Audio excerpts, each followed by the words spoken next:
আসসালামু আলাইকুম ওয়া রাহমাতুল্লাহ। টিপলেব অ্যাকাউন্টিং লার্নিং সেন্টার থেকে আপনাদেরকে স্বাগতম। আজকেও আমরা জাবেদা নিয়ে আলোচনা করব। গত লেসনে আমরা আলোচনা করেছিলাম ক্রয় এবং ক্রয় ফেরত সংক্রান্ত কি কি জাবেদা হতে পারে সে বিষয়ে। আজকে আমরা আলোচনা করব বিক্রয় এবং বিক্রয় ফেরত সংক্রান্ত কি কি জাবেদা হতে পারে। প্রথমে আসি বিক্রয় সংক্রান্ত জাবেদা। আমরা মুখস্থ রাখবো বিক্রয় সবসময় ক্রেডিট, আর বিক্রয়ের সাথে সম্পর্ককার দেনাদার। আচ্ছা, বিক্রয় সবসময় ক্রেডিট, এটা আমরা মুখস্থ রাখবো, কিন্তু বিক্রয়টা কেন ক্রেডিট হলো? আমরা আগেই শিখেছি সম্পত্তি খরচ ডেবিট হয়, আয় দেয় মূলধন ক্রেডিট হয়। বিক্রয়টা ব্যবসার জন্য আয়, আয় যেহেতু সবসময় ক্রেডিট, এ কারণে বিক্রয় সবসময় ক্রেডিট। এখন আসি আমরা বিক্রয় সংক্রান্ত কি কি লেনদেন হতে পারে। প্রথমে আসি নগদে পণ্য বিক্রয় করা হলো। নগদে পণ্য বিক্রয় করা হলো, বিক্রয় ব্যবসার জন্য আয়, তাহলে বিক্রয় হবে কি ক্রেডিট।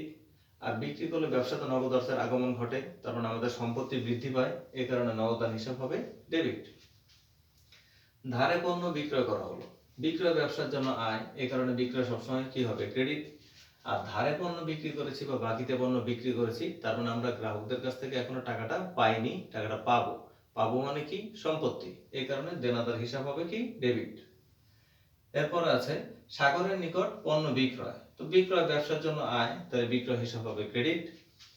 আর সাগরের কাছ থেকে আমরা টাকাটা এখনো পাইনি, পাবো। সাগরের কাছ থেকে আমরা টাকাটা এখনো পাইনি, পাবো। পাবো অর্থ কি সম্পত্তি, এই কারণে সাগর হিসাব হবে ডেবিট। সাগরের নিকট নগদের পণ্য বিক্রয়, বিক্রয় ব্যবসার জন্য আয়, তাহলে বিক্রয় হিসাব হবে ক্রেডিট। এখানে আমরা একটা নিয়ম জানবো যে ক্রয় বা বিক্রয়ের সময় কোনো ব্যক্তি বা প্রতিষ্ঠানের নাম এবং নগদ শব্দ যদি উল্লেখ থাকে, তখন আমরা নগদ শব্দটাকেই প্রাধান্য দিব। তার মানে আমাদের ব্যবসাতে নগদ অর্থের আগমন ঘটেছে, তার মানে ব্যবসাতে নগদ টাকা এসেছে, নগদান হিসাব হবে ডেবিট, আর বিক্রয় হলো আয় ক্রেডিট। চেকের মাধ্যমে পণ্য বিক্রয়, বিক্রয় ব্যবসার জন্য আয়, বিক্রয় ক্রেডিট।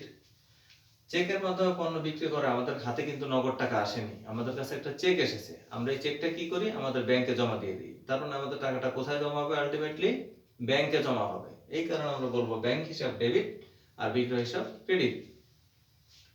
এরপরে লেনদেন আছে বিলের মাধ্যমে পণ্য বিক্রয়, বিক্রয় ব্যবসার জন্য আয় ক্রেডিট। এখন আমরা বিলের টাকাটা পাবো, পাবো মানে কি প্রাপ্য, এই কারণে প্রাপ্য বিল হিসাব বলবো ডেবিট, বিক্রয় হিসাব ক্রেডিট। এবার আমরা আলোচনা করব বিক্রয় ফেরত নিয়ে। বিক্রয় ফেরত সবসময় মুখস্থ রাখবো ডেবিট, কিন্তু কেন ডেবিট? বিক্রয় ফেরত হলো বিক্রয় হ্রাস বা আয় হ্রাস, আয় সবসময় কি হয় ক্রেডিট হয়, তাহলে আয় হ্রাস পেলে তার বিপরীত হয়ে যাবে ডেবিট হবে, এই কারণে বিক্রয় ফেরত সবসময় ডেবিট। অন্যভাবে যদি আমরা বলতে চাই, বিক্রি করলে ব্যবসা থেকে পণ্য চলে যায়, এজন্য বিক্রয় ক্রেডিট। বিক্রয় ফেরত হলে ব্যবসাতে পণ্যটা আবার ফেরত আসে, এই জন্য বিক্রয় ফেরত হবে ডেবিট। ধারে বিক্রিত পণ্য ফেরত আসলো, আমরা যে ধারে পণ্য বিক্রি করেছিলাম কাদের কাছে, যাদের কাছে আমরা টাকা পাবো দেনাদারের কাছে, তাহলে ধারে বিক্রিত পণ্য যদি ফেরত আসে, তাহলে বিক্রয় ফেরত হিসাব হবে কি ডেবিট। কার কাছ থেকে ফেরত আসলো? আমরা যার কাছে টাকা পাবো, তাহলে দেনাদারের কাছ থেকে যদি কিছু পণ্য ফেরত চলে আসে, আমরা দেনাদারের কাছ থেকে অতটুকু টাকা কম পাবো, তার মানে আমার দেনাদার সম্পদটা কমে যাবে, দেনাদার সম্পদ কমে যাবে, তো সম্পদ কমে গেলে কি হয়ে যাবে ক্রেডিট হবে, এই কারণে দেনাদার হিসাব কি ক্রেডিট। বিক্রয় ফেরতের আরো দুটি সমার্থক নাম আছে, আন্তঃফেরত বা অন্তর্মুখী ফেরত, মানে ফেরতটা এসেছে, তাহলে বিক্রয় ফেরত হবে ডেবিট। কার কাছ থেকে ফেরত এসেছে, আমরা আগেই শিখেছি বিক্রয়ের সাথে কার সম্পর্ক, দেনাদার, তো দেনাদার হিসাব হবে ক্রেডিট। নগদে বিক্রয়কৃত পণ্য ফেরত দেয়া হলো, ফেরত আসলো, নগদে বিক্রয়কৃত পণ্য ফেরত আসলো।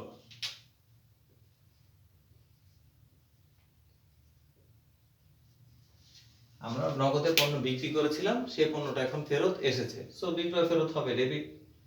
আর যেহেতু পণ্যটা ফেরত এসেছে, আমরা যখন বিক্রি করেছিলাম তখন নগদে বিক্রি করেছিলাম, টাকা নিয়েছিলাম, এখন তাদেরকে টাকাটা ফেরত দিয়ে দিতে হবে, তার মানে ব্যবসা থেকে টাকা চলে যাবে, তার মানে নগদান হিসাব হবে কি ক্রেডিট। আশা করি আমরা বিক্রয় এবং বিক্রয় সংক্রান্ত জাবেদাগুলো বুঝতে পেরেছি। ইনশাআল্লাহ আমরা ভবিষ্যতের ক্লাসগুলোতে সম্পত্তি, আয়, ব্যয়, মূলধন, উত্তোলন ও অন্যান্য কি কি জাবেদা হতে পারে সেই বিষয়গুলো নিয়ে আলোচনা করব। ইনশাআল্লাহ আপনারা সবাই ভালো থাকবেন, সুস্থ থাকবেন, অ্যাকাউন্টিং লার্নিং সেন্টারের সাথেই থাকবেন, টিপলেব অ্যাকাউন্টিং লার্নিং সেন্টারের সাথেই ইনশাআল্লাহ থাকবেন। আসসালামু আলাইকুম ওয়া রাহমাতুল্লাহ।